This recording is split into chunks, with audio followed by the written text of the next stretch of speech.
আজকের এই ভিডিওতে আমি এসএসসি পরীক্ষা 2025 সালে হয়ে যাওয়া ঢাকা বোর্ডের একটি সৃজনশীল প্রশ্ন সমাধান করব। তোমরা এই প্রশ্নটি দেখতে পাচ্ছ এখানে, প্রশ্ন নং 7। এই প্রশ্নটি কিন্তু খুবই কঠিন অনেকের কাছে মনে হয়, বাট এটা খুবই ইজিলি আমি এটা সমাধান করে দেব। তো অনেক জায়গায় দেখবা এটা কঠিনভাবে দেওয়া এবং ভুল দেওয়া, সেটা তোমরা নিবা না। আমি যেভাবে এখন সমাধান করতেছি সেটা একবার 100% সঠিক। তো এখন কোন নম্বর প্রশ্নটা আমরা দেখো যে tan 7x = cot 8x হলে x এর মান নির্ণয় করো। তো এটা আসলে দুইভাবে করা যায়, একটা হচ্ছে এই সাধারণ গণিতের নিয়মে আর একটা হচ্ছে উচ্চতর গণিতের নিয়মে। তো আমরা যেহেতু এটা সাধারণ গণিতের একটি অঙ্ক এবং এটা আমরা এই নিয়মে সমাধান করব, ঠিক আছে। তো এখানে দেখো tan 7x = cot 8x দেওয়া আছে, এখানে x এর মানটা বের করব। তো এটা বের করতে গেলে আমাদের এখানে একটা বিষয় জানতে হবে যে cot থিটা, আমরা যে আমাদের এরকম প্রথম ভাগ, দ্বিতীয় ভাগ, তৃতীয় ভাগ, চতুর্থ ভাগ থাকে এরকম, এটার মধ্যে আমরা এরকম জানি যে দেখবা যে cot থিটা সমান tan 90 ডিগ্রি মাইনাস থিটা লিখতে পারবা, ঠিক আছে। cot থিটা সমান আমরা কি লিখতে পারবো tan 90 degree minus theta. Same ভাবে আমরা আরেকটা পাইছি এরকম যে tan থিটা সমানও আমরা লিখতে পারি যে cot 90 ডিগ্রি মাইনাস থিটা, ঠিক আছে। এগুলো কিন্তু আসলে মানে সূত্র বলতে পারো, এগুলো হচ্ছে তোমার এই যে ভাগ, চতুর্ভাগের নিয়ম আর কি, ঠিক আছে। তো আমরা এখানে এইটা লিখবো যে cot থিটা সমান tan 90 ডিগ্রি মাইনাস থিটা। তো এখানে cot 8x সমান কত হবে? আচ্ছা এদিকে লিখি যে tan 7x বা দিতে হবে, বা tan 7x = cot 90 ডিগ্রি দিব, cot 90 ডিগ্রি মাইনাস থিটা বলতে এখানে তো থিটা, কিন্তু এখানে কি cot 8x, এটা হবে cot 8x, ওকে। আচ্ছা তাহলে এখন বা আমরা দেখবো যে cot 8x এখানে আমরা 10 হবে, ওকে। cot 8x এখানে 10 হয়ে যাবে, কারণ এটা তো সূত্র অনুযায়ী tan 90 ডিগ্রি মাইনাস থিটা। আচ্ছা এখন দেখো যে এখানে tan 7x আর এখানেও tan 90 ডিগ্রি মাইনাস 8x, তাহলে এই 7x এবং এখানে 90 ডিগ্রি মাইনাস 8x এই দুইটা কি সমান হয়ে যাবে, ঠিক আছে। কারণ tan আর tan যেহেতু সমান, তাহলে এইদিকে এটা আর এটা সমান হবে। তাহলে 7x = পাবো হচ্ছে 90 ডিগ্রি মাইনাস 8x, ঠিক আছে। আচ্ছা এখানে আমি একটু ভুল করেছিলাম, তোমরা একটু মিলিয়ে নিও। আচ্ছা তাহলে এটা পাবো, তাহলে বা আমরা দেখো যে এই মাইনাস 8x সমান চিহ্নের ডান পাশে আছে, এটা চলে আসবে এইদিকে। তাহলে 7x মাইনাস 8x হয়ে যাবে প্লাস 8x = 90 ডিগ্রি। সুতরাং বা আমরা দেখবো 7 আর 8x যোগ করলে হবে তোমার 15x = 90 ডিগ্রি। সুতরাং x হবে তোমার এই 90 ডিগ্রি থেকে আমরা 15 দ্বারা ভাগ করে দেবো এবং 6 হবে। তাহলে x সমান হচ্ছে কি 6 ডিগ্রি, ঠিক আছে। আমরা x সমান হচ্ছে 6 ডিগ্রি পেয়ে গেছি। তো তোমরা এটা দেখবা, যদিও এটা উচ্চতর গণিতের নিয়মে আরো বড় হবে, বাট এই পর্যন্ত দিলেই হবে। এখন আমরা খ নম্বর সমাধানে চলে যাব। সো খ নম্বরটি দেখো যে এখানে m = sec থিটা এবং n = tan থিটা দেওয়া আছে। এখান থেকে আমাদের mn = 2√3 হলে থিটা এর মান নির্ণয় করতে হবে, ওকে। তাহলে এটা আমরা থিটার মান নির্ণয় করব এখানে। তাহলে দেখো যে দেওয়া আছে, আমি লিখছি খ নম্বরে যে দেওয়া আছে m = sec থিটা এবং n = tan থিটা, ঠিক আছে। এরপরে দেখো যে mn = 2√3 এটা দেওয়া আছে। এখন mn = 2√3 এটা দেওয়া আছে। তাহলে mn বলতে এখানে m আর n এর গুণফল, তাহলে m হচ্ছে এখানে sec থিটা, m এর মান দিয়ে দেবো আমরা sec থিটা গুণ n এর মান হচ্ছে tan থিটা, এটাও দেওয়া আছে, আমরা এখানে লিখলাম, ওকে, = 2√3। তাহলে এখান থেকে আমাদের থিটার মান বের করতে গেলে অবশ্যই আমরা এগুলা আসলে sec রাখতে পারবো না, হয় শুধু tan রাখবো, ঠিক আছে। এখানে tan, এখানে যাতে tan বানাবো, এগুলোর জন্য আমরা চেষ্টা করব কোনোভাবে স্কোয়ার বা যে কোনো কিছু ইউজ করবো। তাহলে এটা হচ্ছে বর্গ করব এবং বাম পক্ষ এবং ডান পক্ষ উভয় পক্ষকে যদি বর্গ করে দেই তাহলে আমরা পাবো sec theta * tan theta square = 2√3 square, okay. আচ্ছা তাহলে এটা হবে তোমার sec এর উপর স্কয়ার, tan এর উপর স্কয়ার, তাহলে হবে কি sec থিটা স্কয়ার এবং tan square theta, sec square theta এবং tan স্কয়ার থিটা। এটা হবে দেখো 2 এর উপর স্কয়ার এবং √3 এর উপর স্কয়ার। 2 এর উপর স্কয়ার হলে হবে 4 এবং রুট আর স্কয়ারে কাটা গেলে এখানে থাকবে 3, ঠিক আছে। তাহলে 4 × 3 = 12। আচ্ছা দেখো এদিকে বা দিবা তোমরা। আচ্ছা এরপর হচ্ছে এই sec স্কয়ার থিটা, এটা সমান আমরা জানি যে আসলে এখানে সূত্র তো অনেক আছে, তো এর মধ্যে এখানে একটা সূত্র আছে দেখো যে sec square theta minus 1 is equal two tan square theta. তোমরা কিন্তু এটা দেখছো। তাহলে এখানে sec স্কয়ার থিটা আছে, তাহলে শুধু sec স্কয়ার থিটা সমান কি হবে, -1 এই পাশে চলে আসবে, হয়ে যাবে +1। ওকে, তাহলে sec স্কয়ার থিটা সমান tan স্কয়ার +1। তাহলে আমরা এই sec স্কয়ার দেখো যে এটা পরিবর্তন লিখব tan square theta +1 into tan square theta, এটা যেভাবে আছে এভাবে থাকবে, ইকুয়াল 3 4 12। ওকে, আশা করি তোমরা এই পর্যন্ত বুঝতে পেরেছো। এটা আমরা কি করেছি, যে sec স্কয়ার থিটার মানটা জাস্ট আমরা এখানে বসাই দিছি।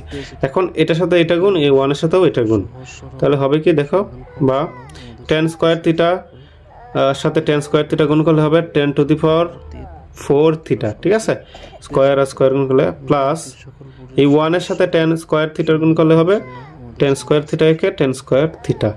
এটা তো আমরা এইটুকু লিখলাম। এখন এই যে দেখো সমান চিহ্নের ডান পাশে আছে 12 এবং এখানে +12, সমান চিহ্নের বাম পাশে চলে আসলে হয়ে যাবে -12। আমরা একবারে লিখে ফেললাম ইজ ইকুয়াল টু, এদিকে শুধু শূন্য থাকবে। ওকে, কিছুই করে না, জাস্ট এখানে +12টা সমান চিহ্নের বাম পাশে না -12 করে ফেললাম। ওকে, এখন দেখো এখানে আমাদের মিডল ফ্যাক্টর টার্ম ইউজ হবে। কি হবে, মিডল টার্ম। আচ্ছা, মিডল ফ্যাক্টর বা মিডল টার্ম যেটা, এটার মানে কি, এটার মানে হচ্ছে এখানে দেখো, কারণ হচ্ছে দেখো tan স্কয়ার, এর উপরে আবার দেখো স্কয়ার আছে, প্লাস আছে tan স্কয়ার থিটা, তো এরকম। তো এটার নিয়ম হচ্ছে তোমার এই যে এখানে যে ধ্রুবপদ থাকবে 12, এই ধ্রুবপদ 12কে আমরা এমনভাবে লিখবো, দেখো যে 12 হবে, আমরা যাতে 12-র গুণনীয়কগুলো কি আছে, 6 দুগুণে 12, 12 একে 12, তারপর হচ্ছে 3 4 12, তাই না? তো এখন দেখবো যে আসলে এগুলোর মধ্যে কোনটা আসলে বিয়োগ করলে এই যে tan স্কয়ার থিটা এর সহগ কত 1, ঠিক আছে, তোমরা যে জানো ax square plus bx plus c, এই নিয়ম এটা। তাহলে এখানে হচ্ছে tan স্কয়ার থিটার সহগ হচ্ছে 1। আচ্ছা, ax স্কয়ার এটা কি, ax স্কয়ার মানে হচ্ছে এখানে দেখো tan⁴ কে আমরা লিখতে পারি tan স্কয়ার তার উপরে স্কয়ার, ঠিক আছে। তো এই কারণে এরকম পাওয়া যায় ax square plus bx plus c, এই x বলতে এখানে tan স্কয়ার থিটা বোঝাইছে আর কি। আচ্ছা, তাহলে 3 আর 4, এই দেখো 4 থেকে 3 বিয়োগ করলে এই যে tan স্কয়ার থিটার যে সহগ 1 এটা আমরা পাবো, এবং 3 4 গুণ করলে হবে 12। তো এই জন্য আমরা কি করব, আমরা হচ্ছে এটা লিখে ফেলবো, ঠিক আছে। তো দেখো আমরা এই যে tan⁴ থিটা, এখানে এই যে tan স্কয়ার থিটাকে ভাঙায় লিখবো যে 4টা থেকে একটা যদি বিয়োগ করো, দেখো তাহলে 4টা থেকে 3টা যদি বিয়োগ করো তাহলে একটা tan স্কয়ার থিটা পাবো। তাহলে আমরা 4 tan স্কয়ার থিটা, দেখো -3 tan square theta is equal two -12 is equal two 0। এখন এটা আমরা কেন করলাম, কারণ এখানে তো আমরা মিডল টার্ম ইউজ করব, মানে এই দুইটার মধ্যে কমন নিব, তারপর এই দুইটার মধ্যে কমন নিব। ওকে, তাহলে এখন এই দুইটার মধ্যে আমরা কি কমন নিব, এখানেও tan স্কয়ার থিটা আছে, এখানেও আমরা tan স্কয়ার থিটা নিতে পারবো। তাহলে আমরা পাবো হচ্ছে tan স্কয়ার থিটা যদি কমন নেই, তাহলে এখানে হবে তোমার tan স্কয়ার চলে আসছে, তাহলে tan স্কয়ার থাকবে, তারপর হচ্ছে প্লাস এখানে tan স্কয়ার থিটা তো আমরা এখানে নিয়ে আসছি, তাহলে +4 থাকবে, মাইনাস। দেখো এখন এই দুইটার মধ্যে, প্রথমত এই দুইটার মধ্যে আমরা tan স্কয়ার থিটা কমন নিছি, এখন এই দুইটার মধ্যে আমরা কমন নিব হচ্ছে, তোমরা 3 কমন নিব, ঠিক আছে। তো -3 কমন নিলে, দেখো 3 কমন নিলাম, তাহলে এখানে কি থাকবে, -3 কমন নিলে এই পাশে চলে আসবে তোমার হচ্ছে -3 কমন নিলে এখানে tan স্কয়ার থিটা থাকবে, tan স্কয়ার থিটা। কিন্তু এই জায়গায় দেখো এখানে -12 ছিল, যেহেতু আমরা মাইনাস কমন নিছি তাই চিহ্নের পরিবর্তন হবে, -12 থাকলে হয়ে যাবে +12 প্লাস, তাহলে 3 দিয়ে যদি 12কে ভাগ করি তাহলে হবে 3 4 12 ইজ ইকুয়াল টু 0। এটা এখন দেখো আসলে আমরা এটা কখন বুঝবো যে আমাদের হয়েছে অঙ্ক, দেখো এখানেও tan স্কয়ার থিটা +4, এখানেও tan স্কয়ার থিটা +4, এই দুটো না মিললে মিডল টার্ম হবে না, যেহেতু মিলেছে তার মানে হবে। এবং এখানে মাইনাস যেহেতু কমন নিয়েছে তাই এখানে -12 পরিবর্তন হয়ে গেছে, মাইনাসের পরিবর্তন হয়েছে প্লাস, আর 12কে 3 দ্বারা ভাগ করলে 4। ওকে, আচ্ছা এখন আমরা এখানে কি করব, যে এখানেও tan স্কয়ার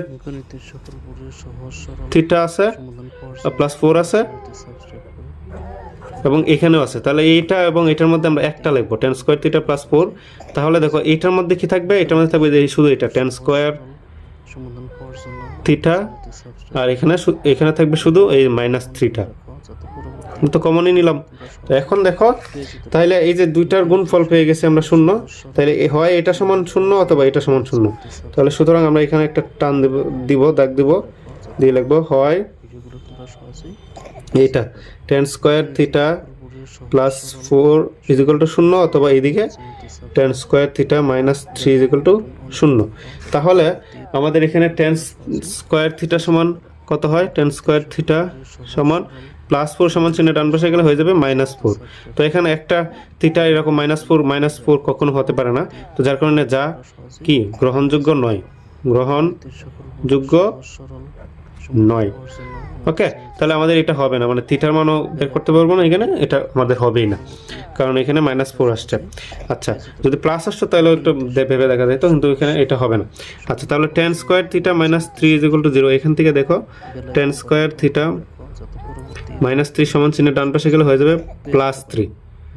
ওকে, আচ্ছা, এটা হয়ে যাবে কি +3।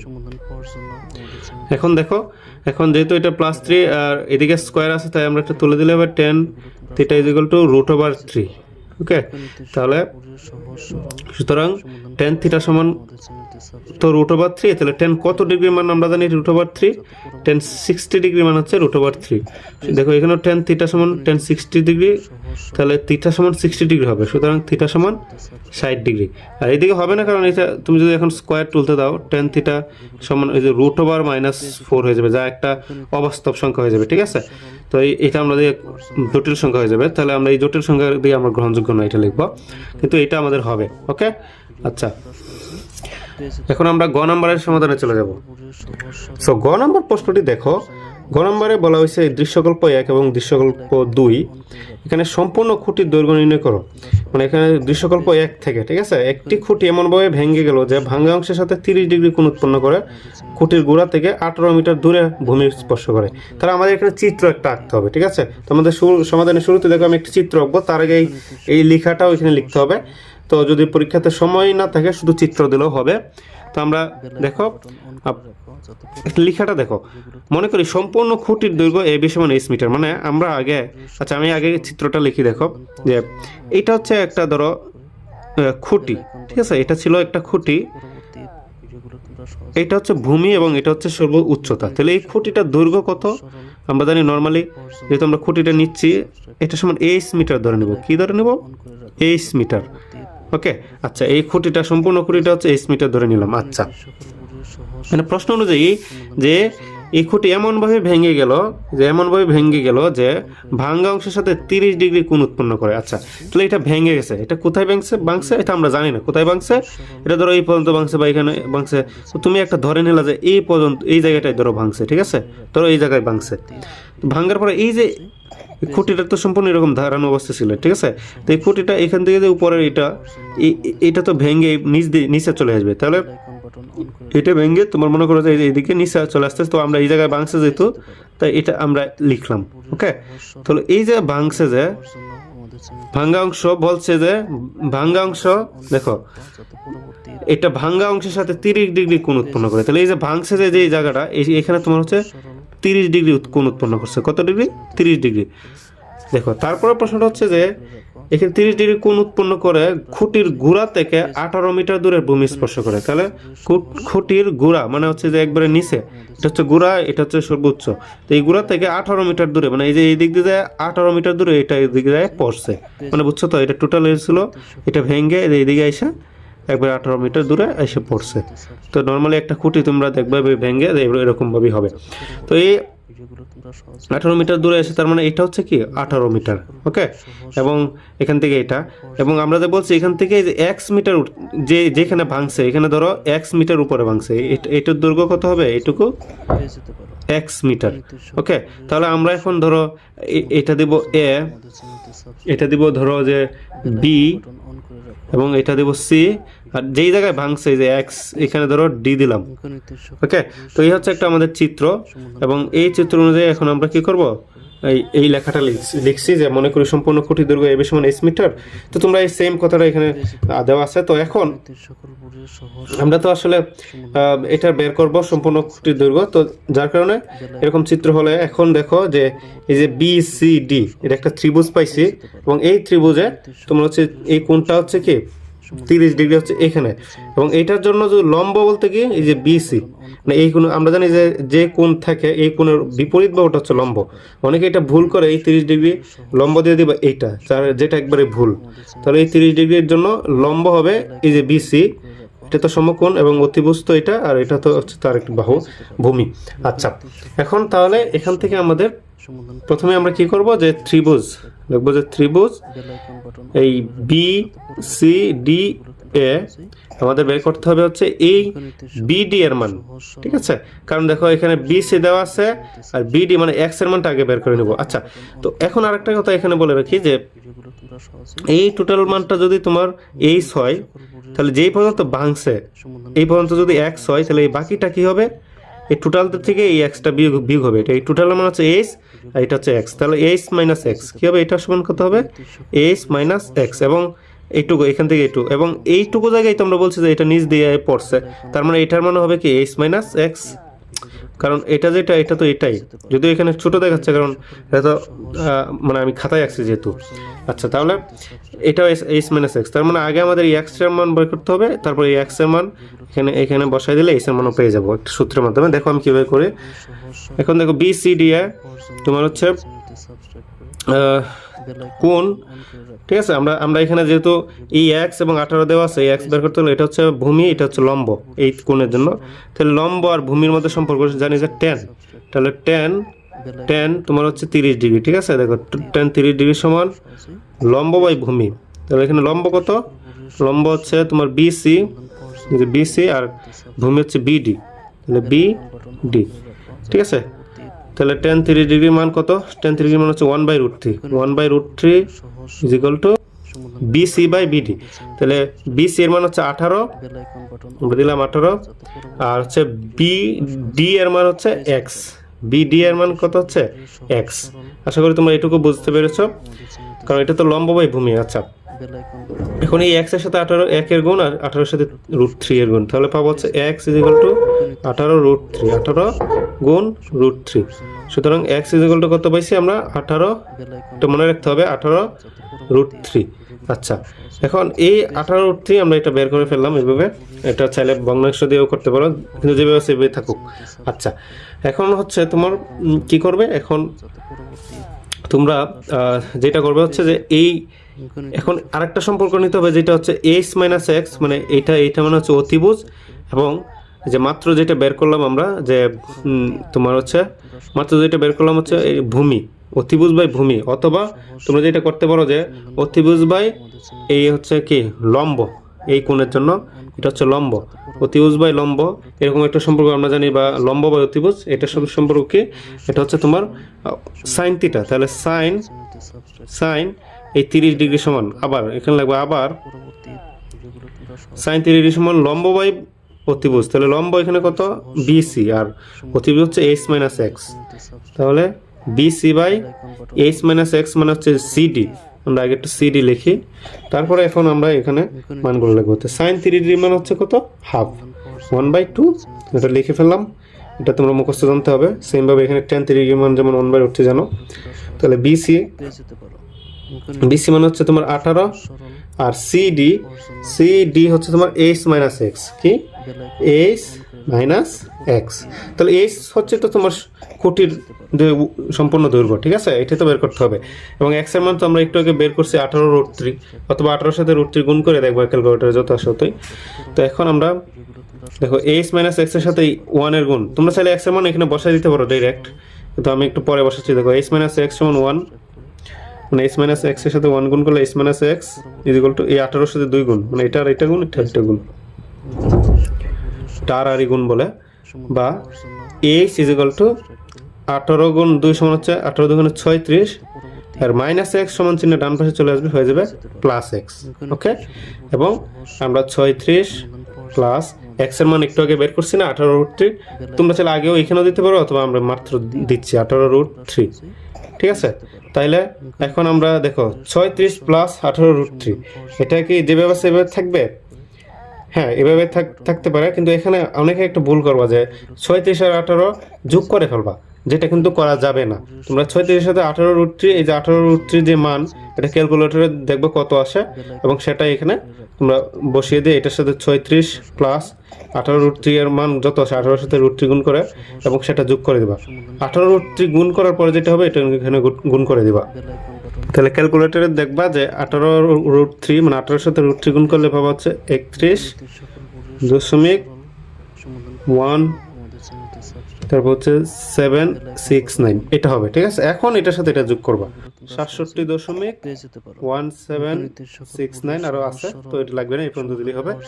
তো এই ছিল আমাদের আজকের গ নাম্বার যে সমাধান। ওকে, তো কোনো জায়গায় বুঝতে প্রবলেম হলে অবশ্যই কমেন্টে জানাবা। তো পরবর্তী ভিডিও দেখার জন্য অবশ্যই চ্যানেলটিকে সাবস্ক্রাইব করে রাখো।